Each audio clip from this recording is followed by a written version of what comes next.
এখানে একটা হিউজ জনগোষ্ঠীকে সরকারের কিন্তু বিমার কাভারেজ আনতে হবে এবং সরকার খুবই সিরিয়াস। এবং আপনারা জানেন যে বিমা নিয়ে পূর্বে কিন্তু মানুষ সঠিক সেবাটা পায়নি।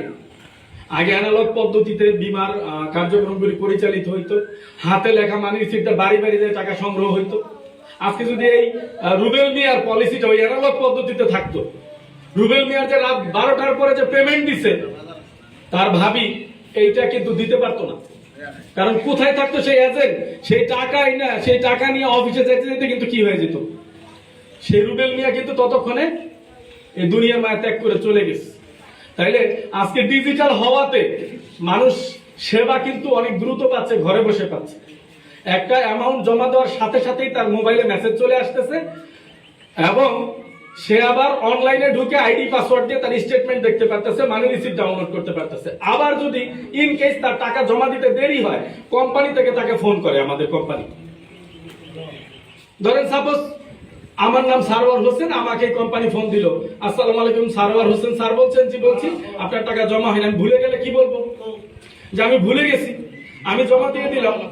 আর আমার টাকা আমি যদি কোন এজেন্টকে দিয়ে থাকতাম আগের মতো, এজেন্ট যদি জমা না দিতে দিলে আমি জানতে পারতাম যে এজেন্ট কি করে নাই, টাকা জমা দেয় নাই। ঠিক তদ্রুপ আমরাও যদি কোনো গ্রাহকের টাকা নিয়ে জমা না দেই, গ্রাহককে কিন্তু কোম্পানি সরাসরি ফোন দেয়। এই কারণে সোনালীর টাকা চুরি করার, মেরে দেওয়ার কোনো সুযোগ নাই। এবং এই কারণে বাংলাদেশে সোনালী লাইফের কোনো বদনাম নেই, আলহামদুলিল্লাহ। সর্বশেষ আপনাদেরকে সঞ্চয়ের ব্যাপারে একটা কথা বলি। দেখেন, আমরা যারা বাংলাদেশে কাজ করে খাই তাদের রিটায়ারমেন্টের বয়স হলো 60+, রাইট?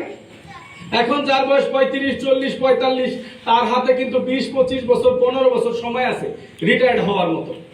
তো এখন একটা মানুষ যখন রিটায়ারমেন্টে যায়, তার শক্তি কমে যায়, তার ইনকাম কমে যায়। তো একটা মানুষের যখন ইনকাম কমে যায় অথবা বন্ধ হয়ে যায়, সে কিন্তু চলতে হয় দুইটা জিনিস দিয়ে।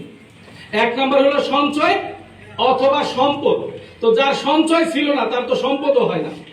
তো যার সঞ্চয় নাই, বৃদ্ধ বয়সে তাকে চলতে হয় কোথা থেকে? তার সন্তানের কাছে হাত পাততে হয়।